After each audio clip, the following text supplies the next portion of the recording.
If the Gita is there, focus only on Gita. All else is just stories. Gita is not a story. Gita is a philosophical document of the highest order. It is not storytelling.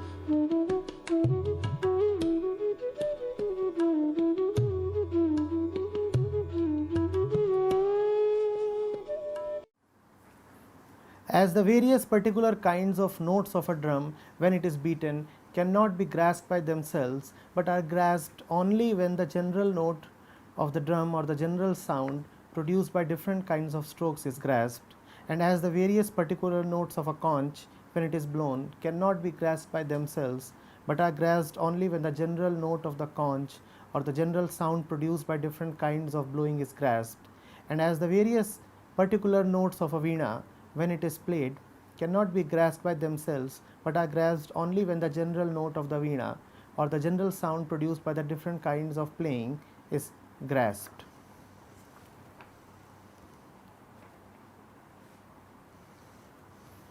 We never know the total. These senses are limited, the mind is limited, the grasping power is limited. We look at only the partial, and we are not humble enough to admit that we are men of parts. What do? We term the part as the total. As persons, obviously the total is beyond our reach.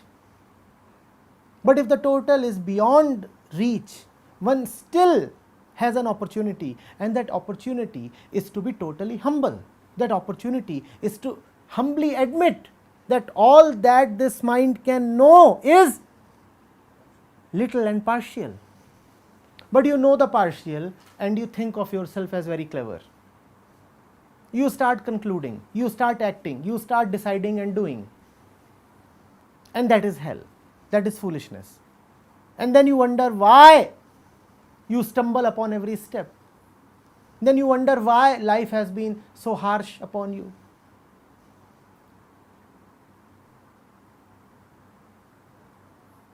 That cliched metaphor of the blind man feeling the elephant is age old and still so relevant. And the totality, the reality, is much bigger than the elephant, just as we are much more blind than the blind men. It is quite possible that one day the blind men will be able to feel, touch and know the entirety of the elephant, but it is not at all possible that even if unlimited time is given to us, we will be able to one day know the truth using the intellect and the senses and the mind. The truth is not a function of time. The truth is not a function of experience. You can have all the experience of the world, and still you would be as distant from the truth as anybody else if you do not have the humility to admit that you are just a part, a figment, a fraction, a negligible grain of sand in an endless desert.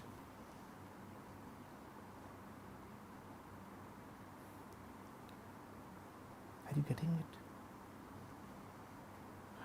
What Yajnavalkya is saying is not an invitation to know the total. That is the way of science. Science says, I will know everything that constitutes the universe. That can never be known, because if you want to know all that which is apparent, then you will also have to know the one who is looking at the appearance.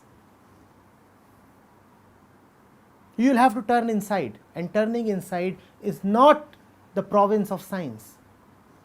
So the way of science is bound to fail. Using the mind, using the sense, using this dualistic apparatus, you can never know the total. because the total is not only that which is there, but also that which is here. In fact, the more you look for that which is outside, the more you will be pointed towards something which is inside. Those who want to know the reality of the world have to turn inside to look into the reality of consciousness. And those who want to know consciousness must fall very, very silent so that they can watch the entire movement of consciousness. Movement can be watched only in stillness and silence. So to know the world, you will have to come to consciousness, and to know consciousness, you will have to come to stillness and silence. Why not be directly still? Why not be just silent? Why not just bow down and surrender? Are you getting it?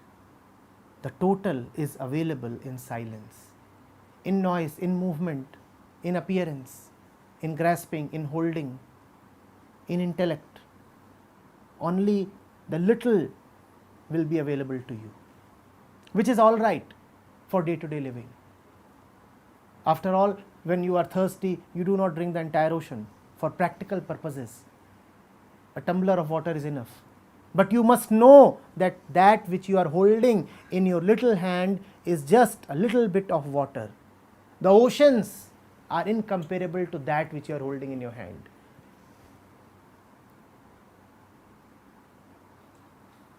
Are you getting it?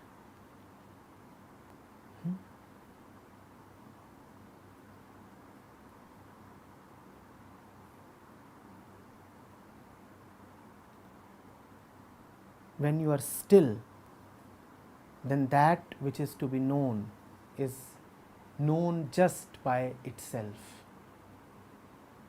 without reason, without cause, without preparation, without desire.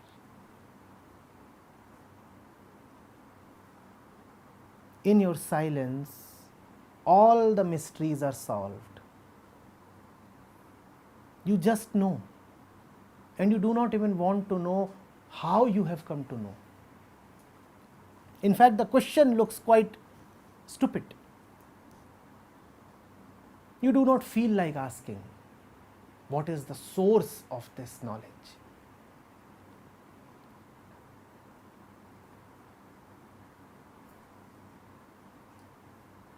Having really been determined to know, you go past little curiosities.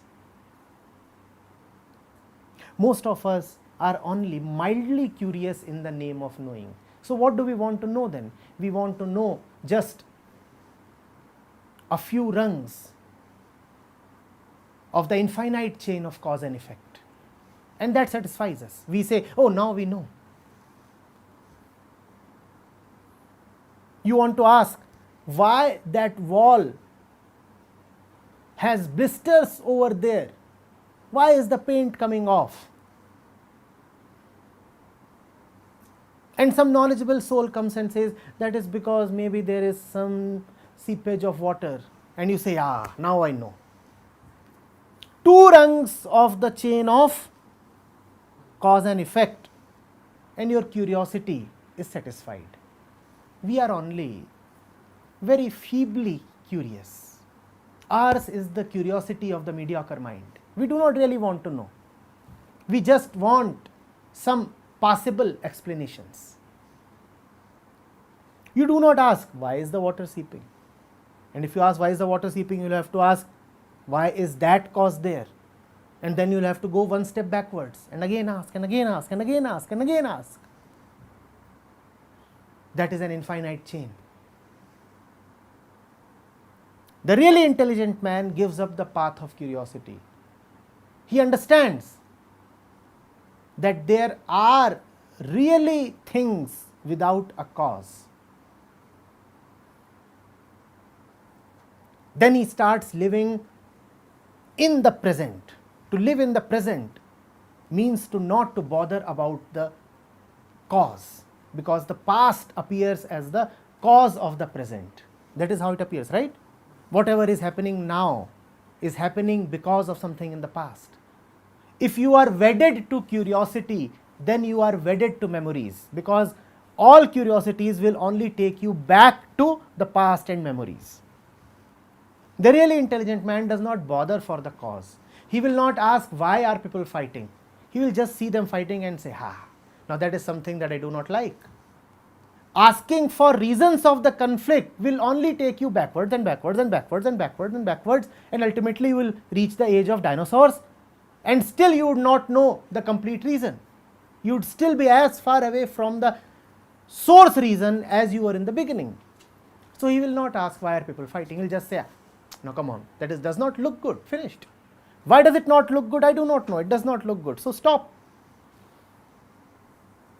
But the man of intellect looks for reasons. He thinks that solutions can be obtained by going into reasons. And his little intellect does not let him know that reasons never come to a finality. There are reasons after reasons after reasons after reasons after reasons. The total is available to you, but not through the route of intellectualization, not through the route of causation. The total is available to you right now. If people are fighting, that is the total. That begs no reason or cause. It is the only thing that is real. Yes, people are fighting, and that is it. Now, do not look for reasons. Reasons will become justifications. Are you getting it? If you are tense and sad and disappointed and anxious and ambitious, do not look for reasons. And if you want to get rid of your anxiety and ambition and disappointment, again do not look for a method. Methods are reasons. If you are looking for reasons in the past, you will also look for methods in the future. And past and future will remain. What you will lose out on is life, which is here. If you are looking for reasons of everything and you cannot be contented with things without reason, you can never have God in your life, because God is the ultimate reasonless being. God does not have a father. God has no reason or cause behind him. And you look for reasons for everything. If you want everything for a reason, then you can never have God. God has no reason. God was never born. God does not come from anywhere. No reason, no cause, no effect. Only that, only this. The total is available in silence. The total is available when your mind is not wandering here and there, not in past, not in future, not in causes, not in future effects. You see this and you know, just like this. That is the total. Are you getting it? It is counter to common sense. If you will start applying intellect, you will only get contrary arguments. The mind will say, when you want the total, obviously you look for this and that, you look far and wide. The way of spirituality is different, the reality is very different. When you want the total, you have to stop looking here and there. The total is available here, not there, not there. When you stop looking, the total comes upon you. Let me be a little more exact. When you stop looking for the total, looking for, when you stop looking for, the total comes upon you. The total will not be available as a sum of fragments. Never. Are you getting it? Well, Maitreyi got it quite quickly. And that proves that she already had it. Yajnavalkya didn't even have to speak this much. He just pointed. And even as he was pointing, Maitreyi was smiling faintly. Husband and wife both knew that both know.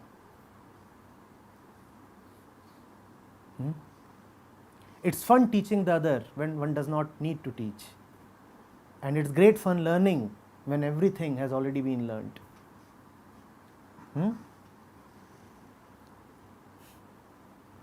That's the game being played between the husband and wife here. He has already taught everything, she has already learnt everything. And now it's such fun. Like fighting after you have won the war. Just for fun. Nothing is to be gained.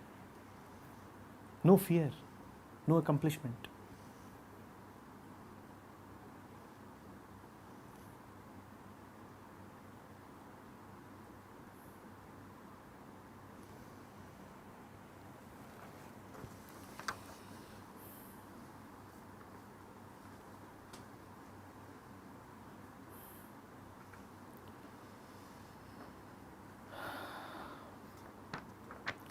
As the ocean is the one goal of all waters, so the skin is the one goal of all kinds of touch.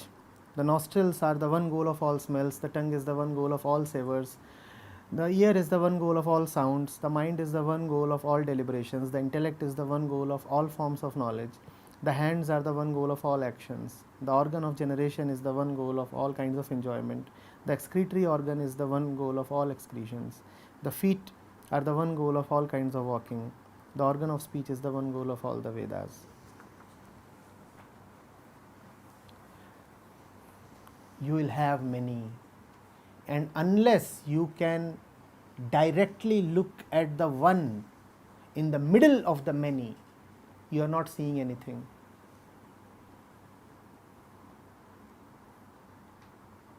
You are not seeing anything. You see so much, but have you ever seen that behind all the things that you see, there is just the one who sees? You get lost in all the diverse things that you, and you never are able to be one with the one who. That's what Yajnavalkya is pointing at. You taste so many different things, but do you know the one who is behind all tastes? And that one, if he is not there, then no taste is any taste to you. Does a dead man not have tongue? Does a dead man not have eyes? Alright, forget the dead man. When you are asleep, do your eyes pop out? Do you keep your eyes somewhere else safe when you retire to sleep? The eyes are still there, but you cannot see. Do the eyes see then? Is it the eyes that see? Had the eyes been the ones that see, then eyes are there even with the dead man and the sleeping man. Why don't they see? Why don't they see? But as long as these eyes look only outwards, you will live in the illusion that it is the eyes that see.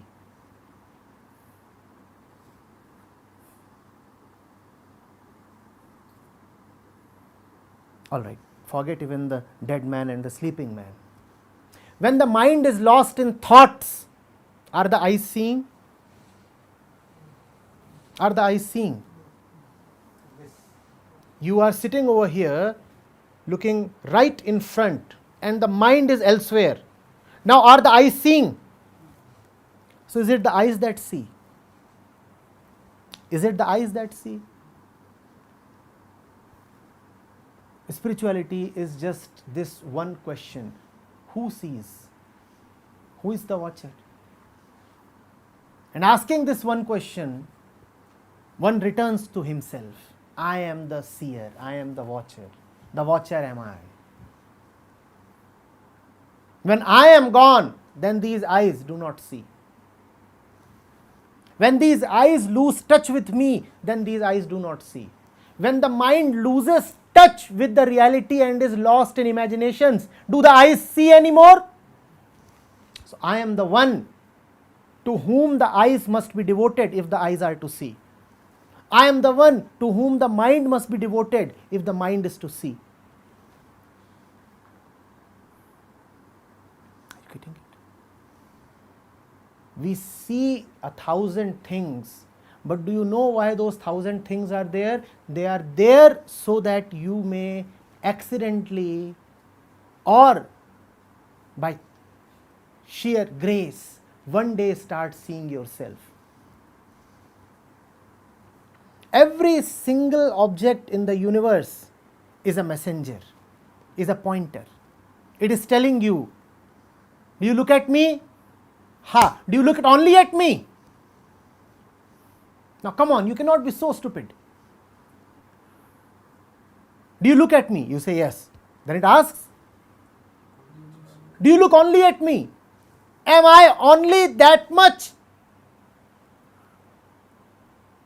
Am I just what I appear to be? But we fail to go beyond appearances. We fail to go beyond duality. We fail to go beyond this unidirectional approach. The looking fails to turn into itself. Ulati samana aap mein hua Brahma saman. That doesn't happen.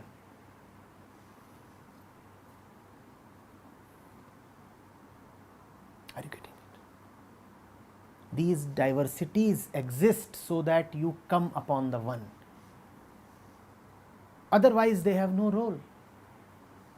And that is why the universe has a great purpose. The purpose of the universe is to show that it exists only as a proxy, as a reminder, as a pointer, as a shadow.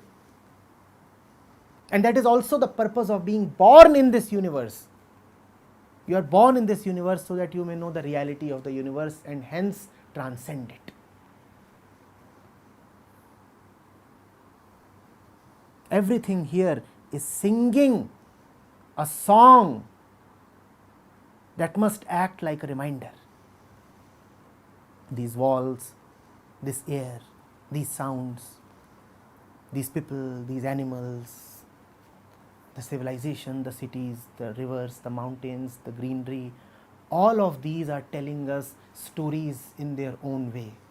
If only we could listen to those stories, if only we could go to the crux of the song. Everything is telling us, yes, yes, yes, yes, yes, yes, come on, read me, listen to me. I'm telling you of that, of that, of that. I might be partial, but I come from the total. Please see the total in me. But we look at the partial and give it the status of the total by making it an object of thought and desire. That is the blunder that we commit. Are you getting it? It's like hugging the messenger when the messenger is bringing you news of the beloved. Now the beloved is gone and the messenger is suffocated in your embrace. And that is why we are suffocating the earth. We are suffocating everybody who comes in contact with us. We are so desperate for the beloved that we just pounce upon the messenger. And the messenger wants to run away. He is saying, please, I am a little one. I cannot fulfill your desires. I have come to just deliver a message. Why are you taking me as the ultimate one? But we are so desperate. We can't wait. That is why there is a certain cuteness even in our foolishness. And that is why we are forgiven again and again. Because in whatever we want, of course it is God that we want. And God knows that. So He forgives us for our mistakes and miscalculations. He knows that, I know you are chasing that man or a woman, but I know you are chasing me. So it's okay. Fine. You can go about your business for as long as you want. You are not committing any sin. You are just mistaken. You are not evil.